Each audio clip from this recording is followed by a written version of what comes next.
마태복음 6장 34절. 우리 지난주에 이어서 말씀 나누시겠습니다. 같이 한번 읽어볼까요? 시작. 그러므로 내일 일을 위하여 염려하지 말라. 내일 일은 내일이 염려할 것이요 한날의 괴로움은 그날의 족하니라. 자, 우리는 지난 주일에 지금 읽은 본문을 통해서 염려에 대한 말씀을 나눴습니다. 세상을 살아가는 사람이라면 누구나 잘 알고 있는 것처럼 인간은 염려를 하지 않고는 살아갈 수가 없죠. 인생은 우리가 원했던 것처럼 그렇게 호락호락하지 않습니다. 지금 이렇게 갑작스럽게 바이러스로 어떻게 보면 전 세계가 어려움을 겪고 있잖아요. 우리를 끝없는 걱정과 염려를 할 수밖에 없는 그런 세상에 우리가 살고 있는데요. 그래서 누구나 다 인간은 행복하기를 꿈을 꿉니다.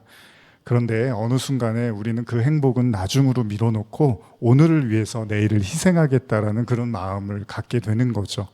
지금의 괴로움은 언젠가는 보상받을 수 있다는 막연한 믿음 속에서 내일의 행복을 위해서 오늘의 즐거움과 휴식도 기꺼이 반납할 수 있는 것입니다. 그래서 많은 사람들의 마음속에는 막연한 미래에 대한 희망이 있습니다. 언젠가는 잘 되겠지. 언젠가는 웃을 날이 오겠지. 언젠가는 편안한 날이 오겠지. 언젠가는 근심 걱정 안 해도 되겠지. 때로는 이런 막연한 희망의 삶이 우리에게 유일한 희망이 되기도 하죠. 그래서 오늘을 견디는 많은 사람들이 모든 상황에서 마냥 좌절하고 절망하지 않는 이유 중에 하나가 언젠가는 좋은 날이 오겠지 이런 생각을 한다는 겁니다. 그런데 오늘 성경의 본문은요, 여러분 지금 4주에 걸쳐서 염려에 관한 말씀을 나누는데 마태복음 6장에 보시면은 염려하지 말라라는 주제로 말씀을 하시는데 예수님의 가르침은 간단합니다. 내일의 염려를 오늘 하지는 말라고 말씀을 하십니다. 그래서 제가 34절을 한 번 더 현대어로 읽어드리면 그러므로 내일 일을 걱정하지 말라. 하나님께서 너희의 내일 일도 돌보아 주실 것이다. 한날의 괴로움은 그날의 것으로 족하다. 개역개정과는 약간 차이를 보이고 있지만요. 현대어 성경은 개역개정에서 내일의 걱정은 내일이 한다라는 내용을 내일은 내일 걱정하라 이런 뜻이 아니라 내일 일도 내일에 하나님께서 돌보아 주실 것이다 라고 번역을 하고 있습니다. 사실 약간의 차이가 있지만 결과적으로는 하나님이 돌보실 거다라고 이야기를 하고 있습니다. 그러니까 성경은 내일의 염려 때문에 오늘을 제대로 살지 못하는 우를 범하지 말라는 겁니다.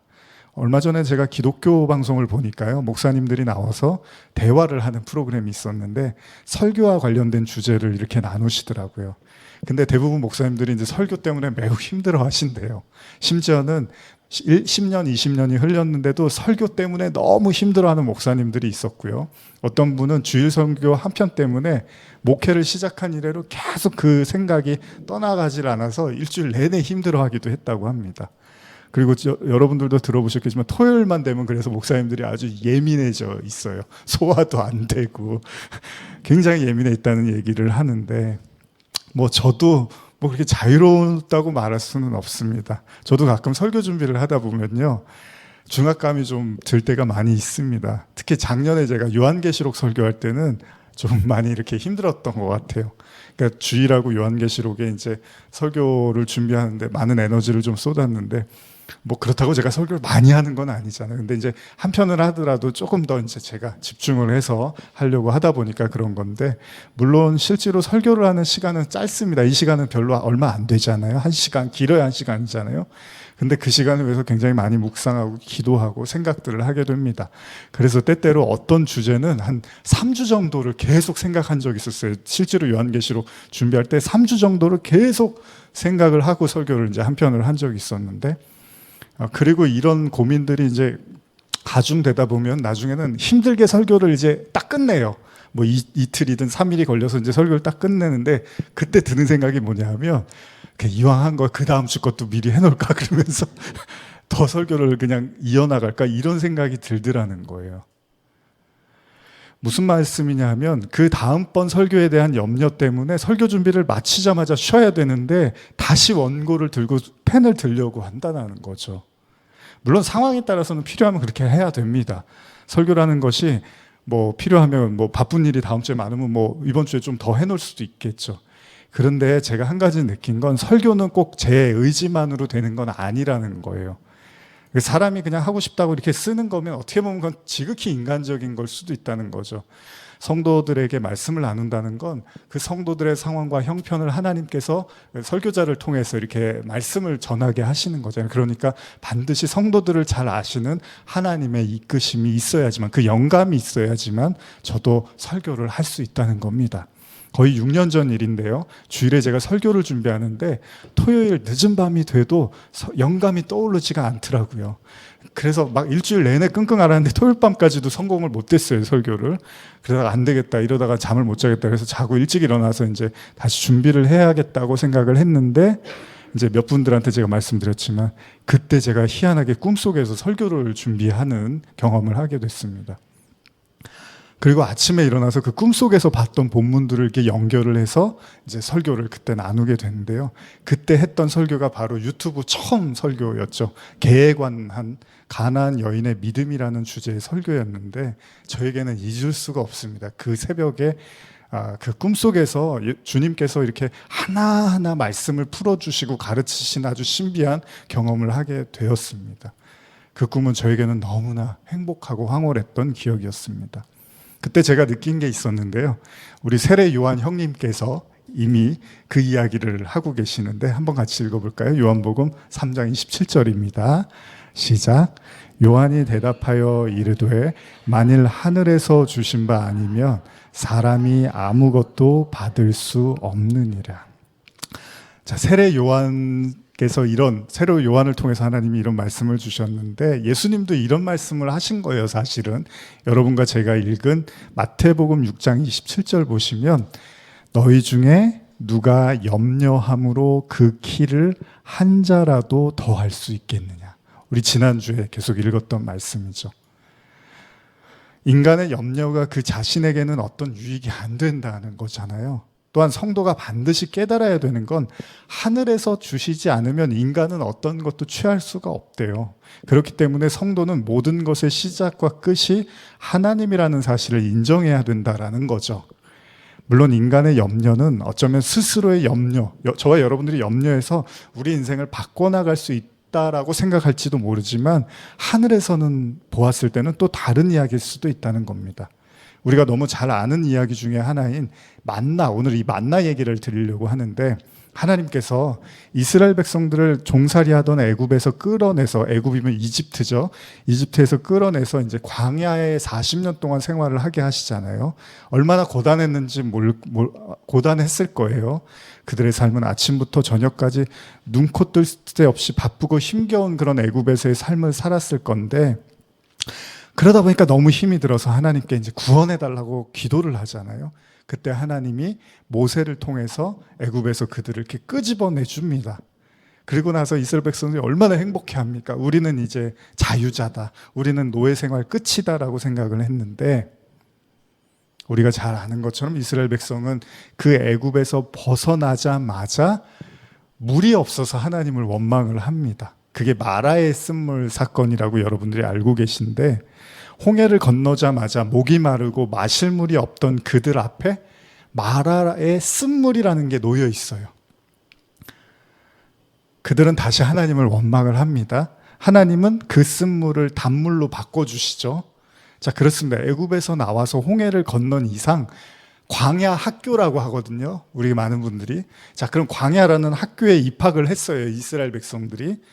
자, 그런데 하나님이 그들에게 가르쳐주고 싶었는 게 뭐였냐면 그들이 광야 학교에 들어서자마자 스스로 할 수 있는 게 아무것도 없는 거예요. 하다못해 물도 마음대로 못 마시는 거예요.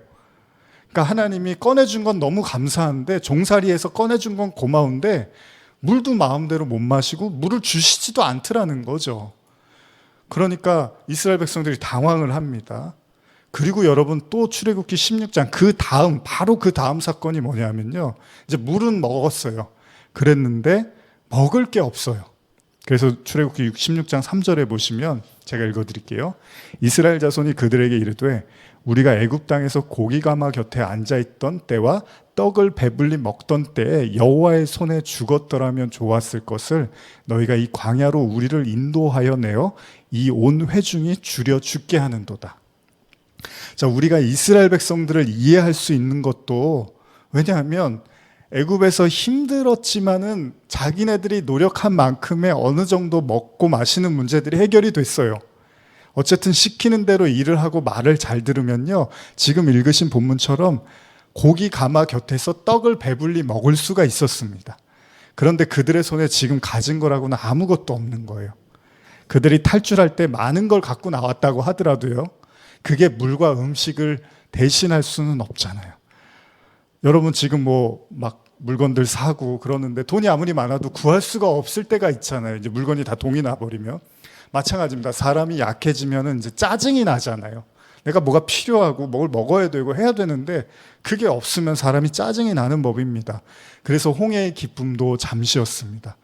이제 그들은 그 광야란 광야에서 뭐를 먹어야 될지, 그리고 무엇을 입을지, 그리고 잠은 어떻게 해결해야 될지를 고민하는 신세가 돼버렸다는 겁니다.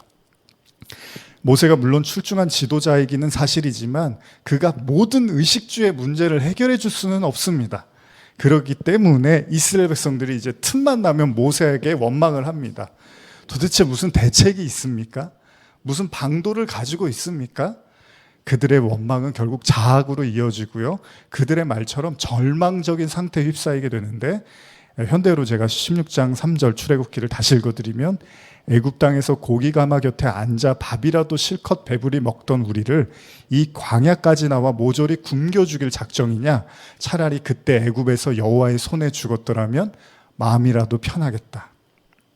자, 그러고 보면요, 여러분 생각해 보시면 홍해를 건넌 것도 이스라엘 백성의 믿음이라고 보기가 어렵잖아요. 왜냐하면 그들이 광야에 도착했을 때 할 수 있었던 게 계속 원망을 하니까 그들이 믿음이 있어서 빠져나온 건 아니라는 거예요.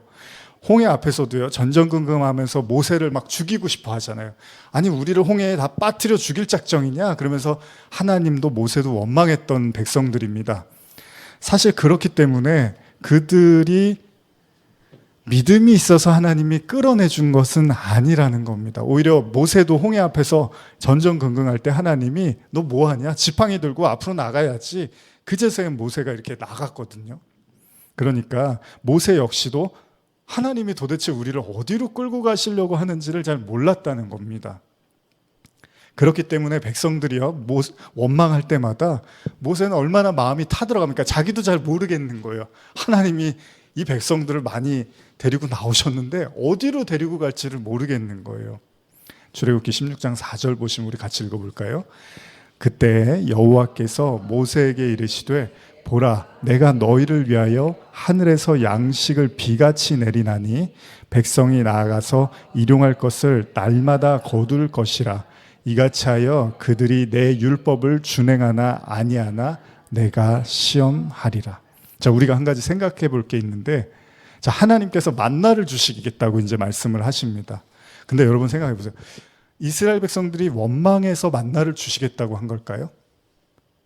하나님께서 백성들을 광야로 인도하신 다음에 먹는 문제는 니들이 알아서 하라고 하셨을까요?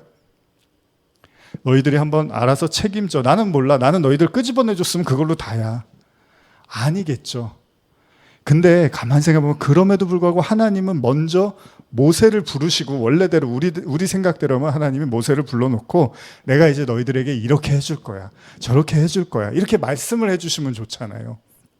자, 우리가 어떤 수련회나 공동체 모임을 참석을 하면 오리엔테이션이라는 걸 합니다. 그건 말 그대로 이 모임이 이제 어떻게 진행될 것이냐라고 설명을 해주는 거예요. 식사는 어떻게 될 거고, 잠자리는 어떻게 될 거고, 기타 등등의 편의시설에 대한 설명을 해준단 말이에요. 그러면 참석자들이 마음 편하게 이제 참석을 하게 되는 거죠. 그런데 지금 하나님은 이스라엘 백성들에게 그런 얘기를 하나 하지를 않으세요. 백성들이 목마르기 전에 물을 주시면 얼마나 좋아요. 배고프기 전에 너희들에게 만나를 내가 줄 거야, 이렇게 말을 해주시면 좋은데 아무 말도 안 하세요. 그러니까 이스라엘 백성들은 계속 원망만 할 수밖에 없습니다. 무슨 설명도 없고 이야기도 없고, 이렇게 수많은 무리들을 무턱대고 광야로 끌고 나왔는데 하나님은 아무 얘기도 안 해주는 거예요, 먼저. 그러면 여러분, 하나님이 정말 백성들에게 음식을 줄 마음이 없었겠냐는 거예요. 자, 그렇다면 왜 하나님은 모세를 통해서 먼저 백성들에게 음식을 주시겠다고 안심을 시켜주지 않았을까요? 그들이 인내심을 보기 위해서요? 아니면 그들이 얼마나 믿음이 없는지를 보기 위해서요? 그런데 여러분, 이 부분에 대한 해답은 이미 예수님께서도 분명하게 염려와 관련해서 말씀을 하십니다. 산상수훈을 보시면 마태복음 6장 31절 32절인데요. 이거 한번 같이 읽어볼까요? 그러므로 염려하여 이르기를 무엇을 먹을까, 무엇을 마실까, 무엇을 입을까 하지 말라. 이는 다 이방인들이 구하는 것이라. 너희 하늘 아버지께서 이 모든 것이 너희에게 있어야 할 줄을 아시느니라. 예. 만약에요, 예수님이 하신 이 말씀이 맞다면 하나님께서는 먹고 마시는 문제에 대해서는 당연히 잘 알고 계시고 해결해 주실 분명한 계획이 있으시다는 거예요. 그렇죠, 여러분? 그렇다면 이스라엘 백성들이 광야학교에서 제일 먼저 배워야 되는 게 뭐죠? 가장 기본적인 수업은요, 먹고 마시는 문제에 대해서 하나님께 내어 맡기라는 거였습니다. 공교롭게도요, 홍해를 건넌 애굽을 빠져나오자마자 그들이 직면한 문제가 무엇을 마실까의 물의 문제였고요. 그 다음이 무엇을 먹을까의 문제였다는 거예요. 참 재밌지 않습니까? 예수님이 무엇을 먹을까 마실까 염려하지 말라 그랬잖아요. 근데 이스라엘 백성들이 애굽을 하나님이 꺼내서 제일 먼저 겪게 하신 게 무엇을 마실까와 먹을까에 대한 문제였다는 거예요. 하나님은 당연히 먹고 마실 것에 대한 준비를 다 하고 계셨다는 겁니다. 그리고 이 말씀이 분명하게 16장, 출애굽기 16장 마지막에 기록이 되어 있는데 제가 읽어드릴게요. 출애굽기 16장 35절, 사람이 사는 땅에 이르기까지 이스라엘 자손이 40년 동안 만나를 먹었으니 곧 가나안 땅 접경에 이르기까지 그들이 만나를 먹었더라. 그렇습니다. 그들은 광야를 40년을 지내면서 하나님의 완벽한 도움을 받았어요. 출애굽기에서 일일이 매일같이 만나가 떨어졌단 말이죠. 그게 기록이 안 되었을 뿐이지 하나님은 매일마다 그들에게 만나를 허락하셨습니다. 하늘에서 양식이 그냥 떨어졌어요. 광야는 그런 곳입니다. 하나님께서 공급해 주지 않으면 아무도 먹고 살 수가 없어요. 그걸 배우는 곳입니다.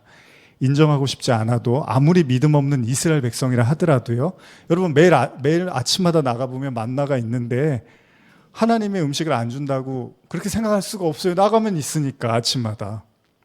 다시 말하면 그들의 목숨을 붙잡고 있는 분, 그들의 생명줄을 붙잡고 있는 분은 오로지 하나님이라는 사실을 그들이 배울 수밖에 없었다는 겁니다.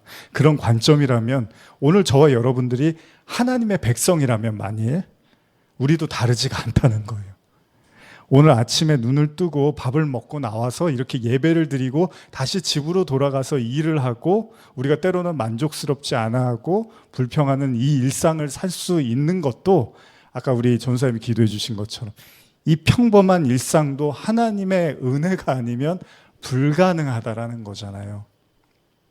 그러니까 고린도전서 10장 31절에 보시면 그런즉 너희가 먹든지 마시든지 무엇을 하든지 다 하나님의 영광을 위하여 하라 이렇게 기록되어 있는데 이 말을 제가 의역을 해보면 이런 거예요. 먹든지 마시든지 주님을 위해서 일하십시오가 이렇게도 이해할 수 있지만 성도들에게 잘 들어보세요. 성도들에게 먹고 마시는 건 다 하나님이 주신 거라는 거죠. 저와 여러분들이 그걸 믿음으로 고백을 하면서 먹고 마시면 그게 곧 하나님께 영광을 돌리는 거라는 거예요. 이해가셨죠? 여러분들이 먹고 마시는 건 하나님이 허락하셔서 가능한 일이라는 겁니다. 어쨌든 이스라엘 백성들을 광야에서 먹을 것으로 책임지시겠다고 약속하신 하나님은요, 한 가지 그들에게 말씀을 하시는데 그게 뭐냐 하면, 자, 하늘에서 이제 양식이 떨어질 건데 매일마다, 근데 하루치만 모으라는 거예요. 하루치. 이게 중요한 겁니다. 출애굽기 16장 4절 한번 읽어볼까요? 그때 여호와께서 모세에게 이르시되 보라, 내가 너희를 위하여 하늘에서 양식을 비같이 내리리니 백성이 나가서 일용할 것을 날마다 거둘 것이라. 이같이 하여 그들이 내 율법을 준행하나 아니하나 시험하리라. 지금 읽으신 것처럼 하나님이 하루 먹을 것만 가지고 오래요. 이틀치는 안 된대요. 그러면서 그걸 시험하시겠다고 해요. 다시 말하면 하나님은 그날의 양식만을 거두고 다음 날 먹을 거는 거둬들이지 말라는 거예요. 사실 이 말씀이 이제 오늘 제가 여러분과 진짜 나누고 싶은 말씀인데, 자, 내일 일을 염려하지 말아라. 오늘 우리는 이 말씀을 어떻게 이해해야 될까요? 왜 하나님은 하루의 양식만을 거둬들이고 그 이상의 거는 절대로 거둬들이지 말라고 하셨을까요? 물론 안식일은 예외입니다. 그러니까 7일째 되는 안식일은 6일째에 이틀치를 해도 돼요. 그런데 월요일부터, 우리식으로 말하면 월요일부터 금요일은 하루치만 거둬들이고 토요일은 이틀치를 거둬들여도 된대요. 왜냐하면 안식일은 쉬어야 되니까. 그러나 항상 그렇던 것처럼 인간이 어떻게 말을 또 잘 듣습니까? 안 듣죠? 매일 만나를 거두는 일이 귀찮을 수도 있고요. 어떤 사람은 내일 또 하나님이 주실지 안 주실지 어떻게 알아? 오늘 있을 때 많이 모아놔야지 라는 생각, 불안과 염려가 있겠죠. 그래서 그렇게 했던 자들에 대한 이야기가 성경에 나와 있는데, 이건 제가 읽어드릴게요. 출애굽기 16장 19절에서 21절입니다. 모세가 그들에게 이르기를 아무든지 아침까지 그거를 남겨두지 말라 하였으나 그들이 모세에게 순종하지 아니하고 더러는 아침까지 두었더니 벌레가 생기고 냄새가 난지라. 모세가 그들에게 노하니라. 무리가 아침마다 각 사람은 먹을 만큼만 거두었고 햇볕이 뜨겁게 쬐면 그것이 쓰러졌더라. 왜 하나님은 하루치 이상은 걷지 말라고 하셨을까요? 그리고 동시에 그거는 더 걷어둔 건 땅에 떨어져서 남게 되고 사라지게 될 거래요. 썩게 될 거라는 거죠. 자, 그럼 우리 이런 생각을 해봅니다. 만약에 여러분들에게 자녀들이 있으신데, 자, 아침밥을 맛있게 해줬는데 그 아이가 다 먹질 않고 조금씩 모아둬요. 밥을. 점심을 줬는데 점심을 모아둬요. 저녁을 줬는데 저녁을 모아둬요. 그럼 여러분들은 그 아이를 어떻게 생각하시겠습니까? 물론 뭐 그 아이가 순수한 마음에 뭐 동물을 밥을 주려고 하거나 아니면 불쌍한 아이가 있어서 도와주려고 하나 이런 생각을 하겠지만, 그게 아니라면 여러분들이 부모 입장에서 이런 생각을 할 거예요. 제가 나를 못 믿는구나. 제가 내가 밥을 안 줄까 봐 지금 걱정을 하고 있구나 라고 생각할 수 있겠죠. 가만히 생각해 보십시다. 하나님께서 하루치 이상의 만나를 금한 이유, 인간의 입장에서야 이 말이 불안할 수 있습니다. 하나님이 내일 안 주시면 어떡하지? 오늘은 주셨는데 내일은 안 주시면 어떡하지? 아니, 내일은 주셔도 모레, 글피, 내가 그걸 어떻게 믿어? 혹시 마음이라도 바뀌시는 날에 광야에서 딱 굶어 죽기 좋은데, 인간의 생각은 충분히 이해가 갑니다. 그러나 하나님의 관점에서는 좀 다릅니다. 부모가 어린 자녀를 위해서 매일 끼니를 챙겨주는 건 너무나 당연한 일입니다. 그러면 하나님이 하나님의 자녀들, 성도들에게 번거롭고 귀찮다고 해서 매일 하는 거를 하루 걸르시고 이런 분은 아니시잖아요. 하나님은 번거롭고 귀찮더라도 매일 만나를 주시겠다는 거예요. 왜요? 사랑하는 자녀에게 따뜻한 밥을 해주고 싶은 게 부모의 마음인 것처럼 하나님도 매일 신선한 막 전엔 찐빵 같은 신선한 음식을 제공해 주시고 싶은 아버지의 마음인 거죠. 다시 말하면 하루치 이상의 만나를 모으지 말라고 말씀하신 거는 하나님은 단 하루도 빠짐없이 당신의 백성들을 돌보시고 책임지시겠다는 의미라는 겁니다.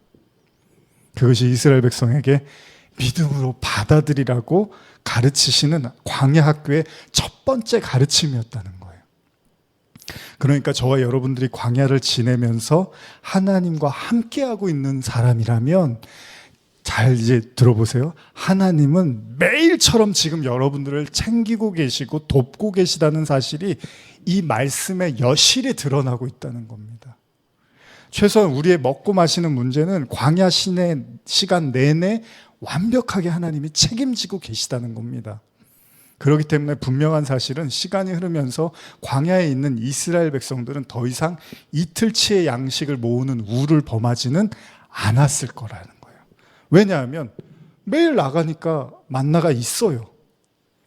그런 그들에게 하늘에서 만나가 떨어지고 하나님은 구름과 불기둥으로 함께 하시잖아요. 근데 여러분 어떻죠? 그들은 만족을 못합니다. 왜 그런지 아십니까? 성도인 우리도 마찬가지입니다. 여러분, 이 중에서 아침, 점심, 저녁 세 끼 먹었다고 행복해 하시는 분들 계십니까? 물을 실컷 마셨다고, 너무 행복해, 물 마실 수 있어서. 그런 분은 별로 없잖아요. 어떤 사람에게는 분명 꿈 같은 이야기이기도 합니다.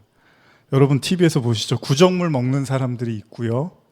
먹을 거 없어서 정말 흙을 먹는 사람들도 있습니다. 예전에 어르신들도 그러셨대잖아요.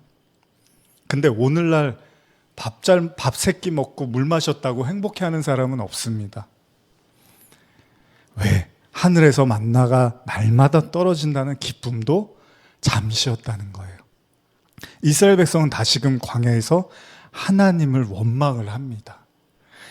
민수기 11장 4절에서 6절인데요. 제가 한번 읽어드릴게요. 이스라엘 백성이 애굽 땅에서 나올 때 따라온 이방인들이 먹을 것이 없다고 투덜대자 이스라엘 백성 중에서 자꾸 불평하는 사람이 늘어났다.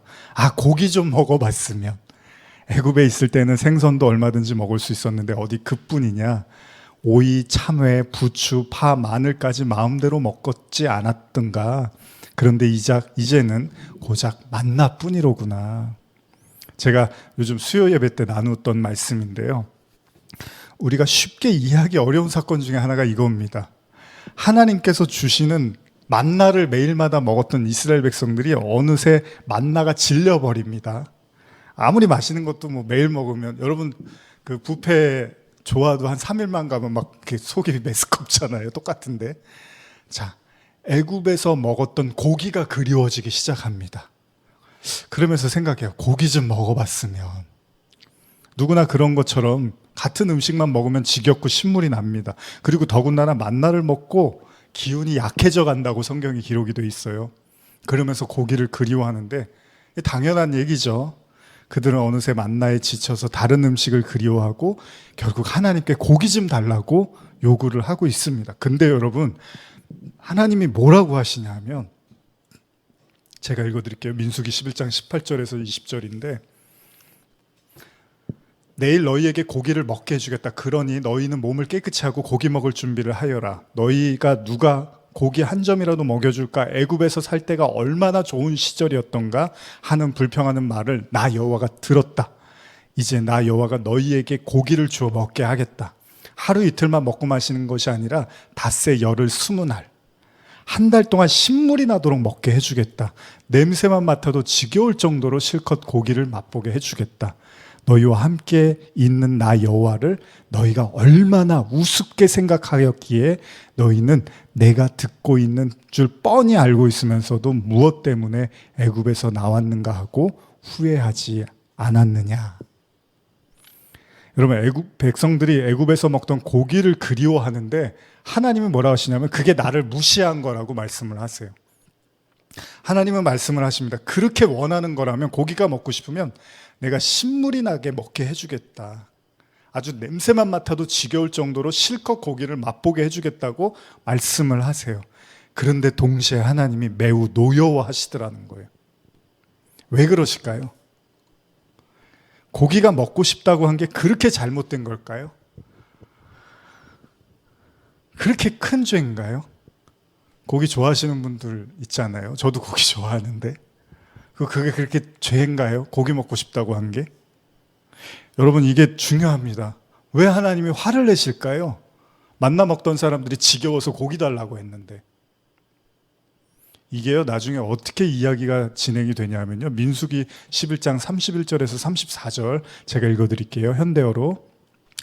그냥 성경입니다. 제가 읽어드릴게요. 바람이 여호와에게서 나와 바다에서부터 메추라기를 몰아 진영 곁 이쪽 저쪽 곧 진영 사방으로 각기 하루길 되는 지면 위 2규빗쯤에 내리게 한지라. 백성이 일어나 그날 종일 종야와 그 이튿날 종일토록 메추라기를 모으니 적게 모은 자도 10호멜이라. 그들이 자기들을 위하여 진영 사면에 펴두었더라. 고기가 아직 이 사이에 있어 씹히기 전에 여호와께서 백성에게 대하여 진노하사 심히 큰 재앙으로 치셨으므로 그곳 이름을 기브롯 핫다 아와라 불렀으니 욕심을 낸 백성을 거기 장사함이었더라. 자, 여러분, 이 사건이 이해가 되십니까? 만나를 먹고 지쳐서 고기를 달라고 했는데 하나님이요, 그 성도들이 이에 아직도 씹기도 전에, 그 고기를 모아서 이에 이제 씹기도 전에 다 심판해서 멸해버리셨다는 거예요. 여러분, 무엇이 문제일까요? 뭘 잘못한 거죠? 여러분들이 이미 짐작하시는 분들 계시겠지만 하나님이 문제 삼은 건 사실 고기에 대한 마음이 아니었습니다. 민수기 11장 18절만 우리 같이 한번 읽어볼까요? 민수기 11장 18절입니다. 시작. 또 백성에게 이르기를 너희의 몸을 거룩히 하여 내일 고기를 먹기를 기다리라. 너희가 울며 이르기를 누가 우리에게 고기를 주어 먹게 하랴. 애굽에 있을 때가 우리에게 좋았다 하는 말을 여호와께 들렸으므로 여호와께서 너희에게 고기를 주어 먹게 하실 것이라. 그들이 진짜 하나님이 문제 삼은 건 애굽에 있을 때가 좋았다라고 말을 했다는 거예요, 하나님한테. 쉽게 말하면 그동안 이렇게 저희를 광야로 끌고 오신 거는 감사한데 죄송하지만 애굽에 있을 때만 못합니다. 그때가 훨씬 더 좋았던 것 같습니다. 이렇게 말을 한 거예요. 그러자 민수기 11장 34절 아까 읽으신 건데 그곳 이름을 기브롯 핫다와에라 불렀으니 욕심을 낸 백성을 거기 장사함이었더라. 무슨 말입니까? 기브롯 핫다와야가 우리말로 하면 탐욕의 무덤입니다. 하나님이 이스라엘 백성들을 광야로 불러내셨는데 그들이 그런 구원이 우리한테는 별로 즐겁거나 행복하지 않네요. 다시 애굽으로 갔으면 좋겠습니다. 라고 하면서 꺼낸 말이 고기 달라는 거였어요. 그리고 그거를 성경은 탐욕이라고 말하고 있습니다. 근데 여러분 잘 생각해 보세요. 여러분과 저를 하나님이 이스라엘 백성처럼 광야로 불러내신 이유는 딱 하나입니다. 구원을 하시려고.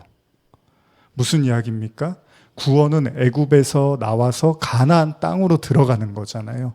세상에서 나와서 하나님께로 가는 거고, 탐심이라고 일컫는 인간의 생각과 염려와 근심에서 내려와서 하나님 말씀을 순종하고 받아들이는 겁니다.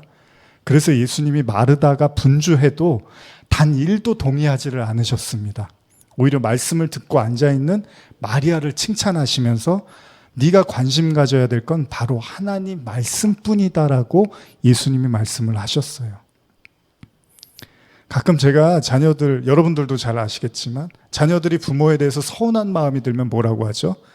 지금까지 나에게 해준 게 뭡니까? 뭐 대단한 게 있다고, 다른 집은 이것도 해주고 저것도 해주고 그러니까 저만큼 사는 거고, 근데 부모님이 나한테 해준 게 뭡니까? 대단한 것도 없으면서 왜 이래라 저래라 하십니까? 이런 생각들을 하잖아요. 그러면 부모의 마음은 둘 중에 하나입니다. 억장이 무너지거나 아니면 더 못해준 것이 못내 미안해서 자식 앞에서 위축이 되기도 합니다. 저 역시도 자녀의 입장이기도 했고 또 부모의 입장이 되어가면서 자녀들의 원망도 이해가 가고 부모로서의 미안함도 충분히 이해가 갑니다. 어쩌면 서글픈 이야기죠. 남들 다 해주듯이 내 자식도 그렇게 남부럽지 않게 해주고 싶지 않은 부모가 어디 있겠습니까? 자녀의 실패가 꼭 나의 실패인 것 같고, 자녀의 부족함이 꼭 나의 부족함인 것 같고, 자녀의 연약함이 꼭 내 탓인 것 같은 게 그게 다 부모님들의 심정 아니겠습니까? 그런데 여러분, 그걸 성경과 연관지어서는 안 됩니다. 자녀들의 안위를 위해서 그들의 죄악을 묵인했던, 요즘 저희가 나누는 사무엘상의 홈리와 비느하스의 아버지 엘리는 어떻게 됩니까? 홈리와 비느하스 아들들이 제사에 막 망령된 행동을 해요. 고기를 막 훔치고 마음대로 먹고 그러는데 엘리가 그걸 거부를 못하고 거절을 못하잖아요. 결국 저주를 받고 가문 전체가 몰락을 하게 됩니다. 무엇을 의미합니까? 인간의 감정은 인간의 감정에서 끝나야 된다는 겁니다. 여러분과 제가 하나님 말씀도 그런 방식으로 이해해서는 안 된다는 겁니다. 부모의 미안함이요, 자녀의 탐심을 정당화시켜서는 안 된다는 겁니다. 하나님은 어떤 분입니까? 분명 자녀된 우리도 하나님의 자녀잖아요. 자녀된 우리들도 하나님께 말할 수 있을 겁니다. 지금까지 뭐 하나 시원하게 들어주신 게 있습니까?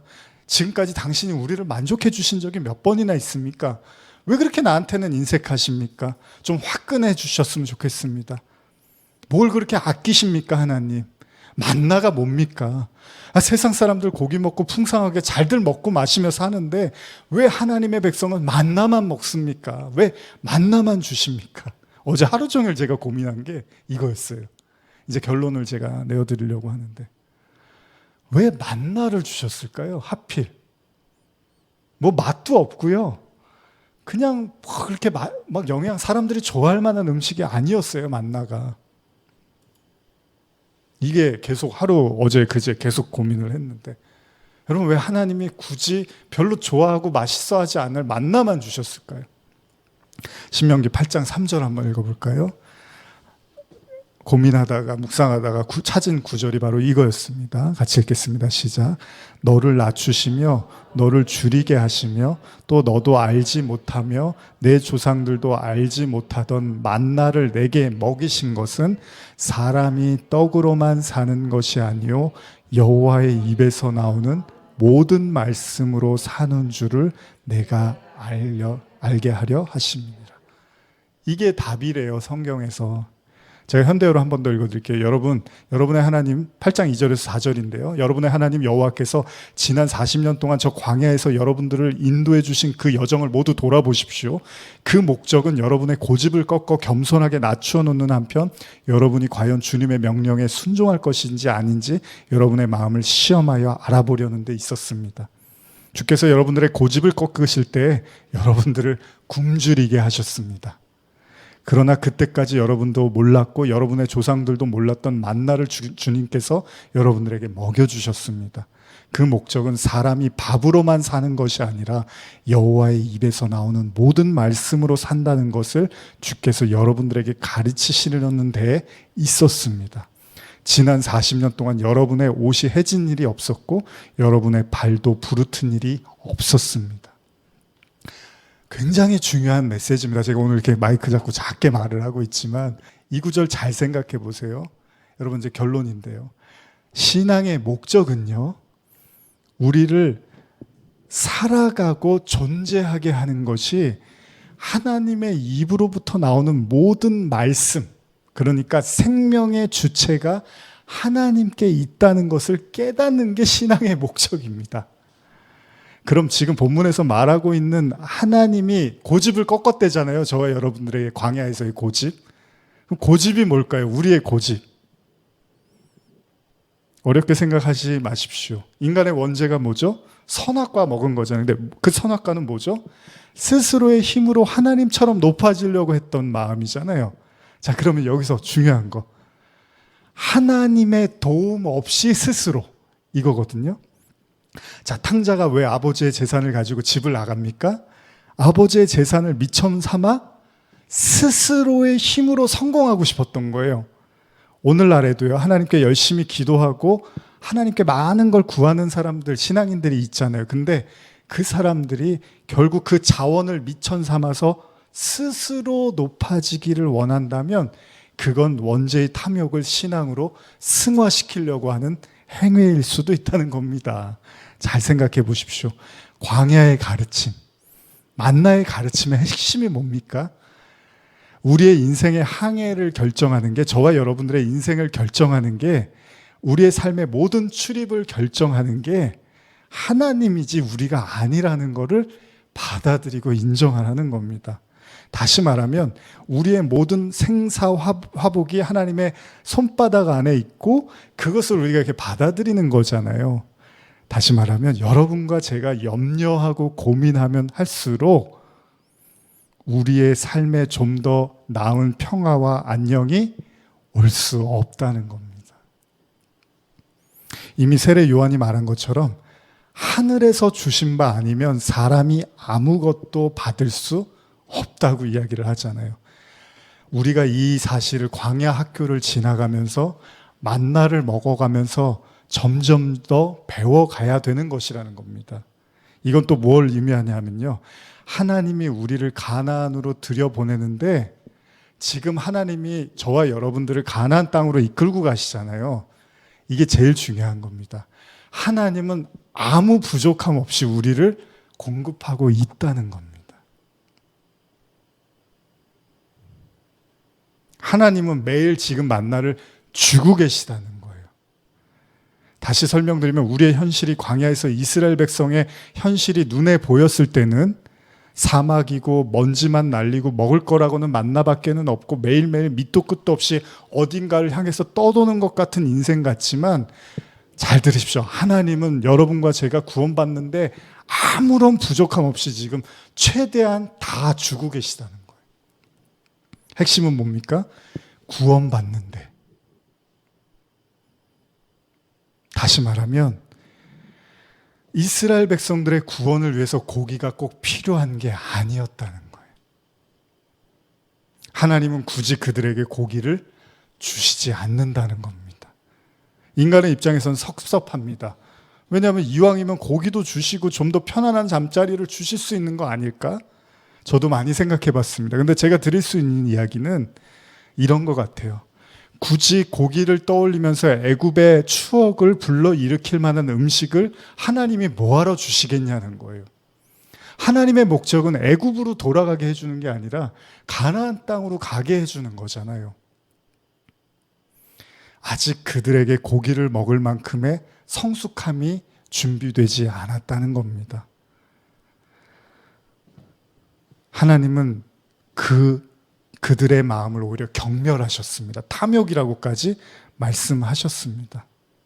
그러나 여러분들이 잊지 마셔야 될 건, 하나님은 지금 이 순간에도 다 책임지고 계시고 책임지실 것이고 책임지셔 왔다는 겁니다.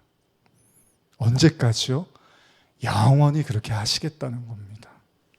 그렇기 때문에 하나님은 우리에게 소유가 주는 안락함을 가리키는 게 아니라 하나님이 주시는 편안함을 가르치시기를 원한다는 겁니다.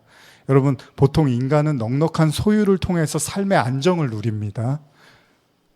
그러나 여러분과 저에게 소유가 우리를 안전한 삶으로 이끌지는 않는다는 겁니다.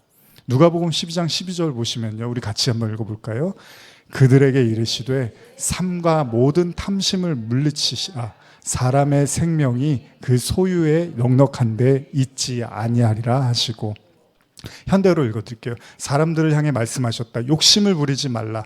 참 생명과 참 삶은 우리가 얼마나 재산을 가지고 있느냐 하는 것과는 상관이 없다.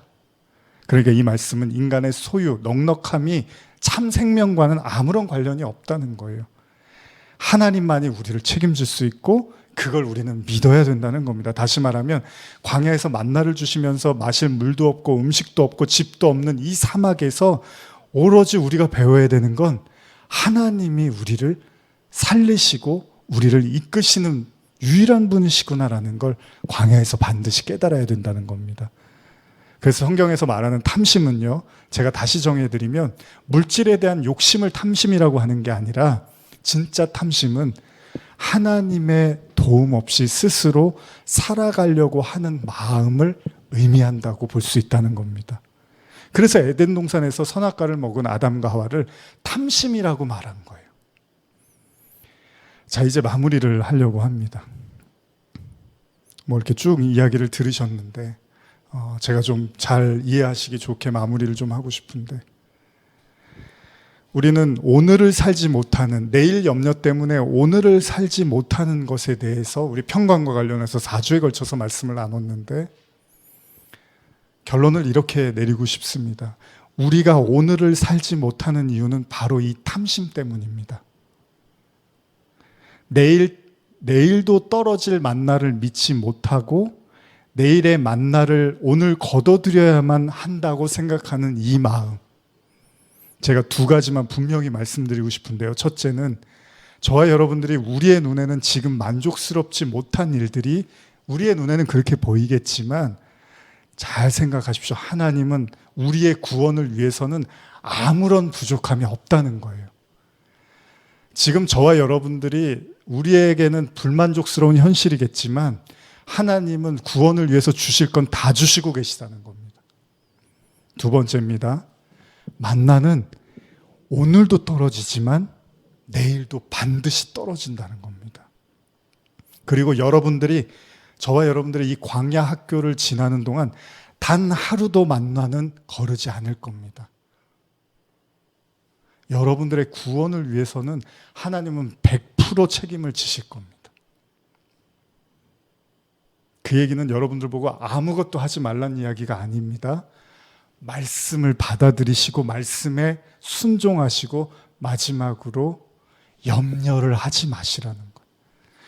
그 염려를 하는 이유는 고기를 원했던 이스라엘 백성처럼 우리도 세상을 탐하고 싶은, 다시 애굽으로 돌아가고 싶은 마음에서 나오는 것들이라는 겁니다.